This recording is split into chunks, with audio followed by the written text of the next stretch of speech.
माध्यमातून ही परिस्थिती हळूहळू चिघळत गेली असं मला वाटतं. बरोबर. नेपाळ भरडला गेला, नेपाळमध्ये अस्थिरता निर्माण झाली की त्याचा तात्काळ परिणाम हा भारत नेपाळ सीमेवर थेट दिसून येतो. तर त्यामुळे आपल्या या सीमा भागामध्ये नेमकी कोणती खबरदारी घेतली गेली किंवा घेतली गेली पाहिजे?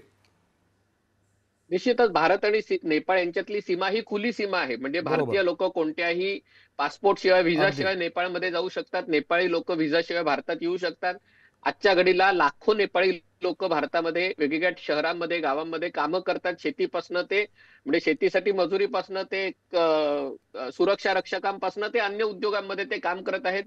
जो सीमा भाग आहे उत्तर प्रदेश, बिहारचा, तिथे अनेक नेपाळी मुली भारतात लग्न करून आलेल्या आहेत. भारतातल्या मुली नेपाळमध्ये लग्न करून गेलेल्या आहेत आणि त्यामुळे माजी परराष्ट्र व्यवहार मंत्री सुषमा स्वराज यांनी म्हटलं होतं की भारत नेपाळ संबंध हे रोटीबेटीचे संबंध आहेत.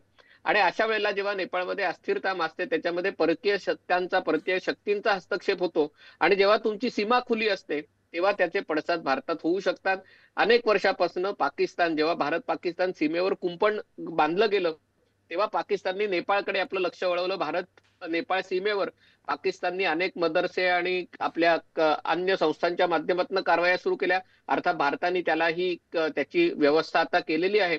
पण त्यामुळे नेपाळमध्ये जेव्हा असं राजकीय स्थैर्य निर्माण होतं, तेव्हा त्याचे परिणाम खुली सीमा असलेल्या भारतावर मोठ्या प्रमाणावर होऊ शकतात. तुम्ही आता उल्लेख केला म्हणजे भारत आणि नेपाळमध्ये रोटीबेटीचा सुद्धा व्यवहार होतो.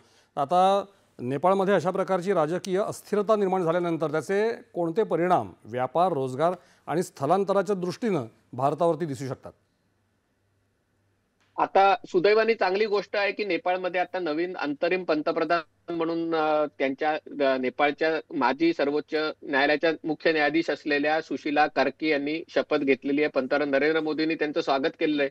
मला अशी आशा आहे की ही याच्यातनं नेपाळमध्ये एका प्रकारचं स्थैर्य नांदेल.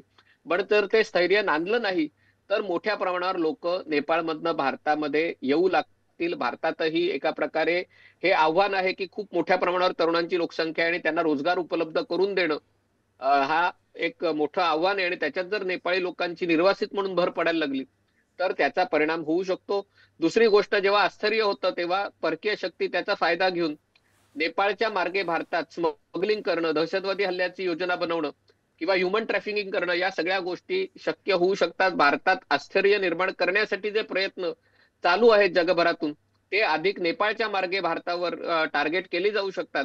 ही भीती आहे. त्याची गंभीर दखल पंतप्रधान नरेंद्र मोदी आणि सरकारने घेतलेली आहे. पण तरी देखील आपल्याला सावध राहावं लागेल असं मला वाटतं. अगदी भारताला ही परिस्थिती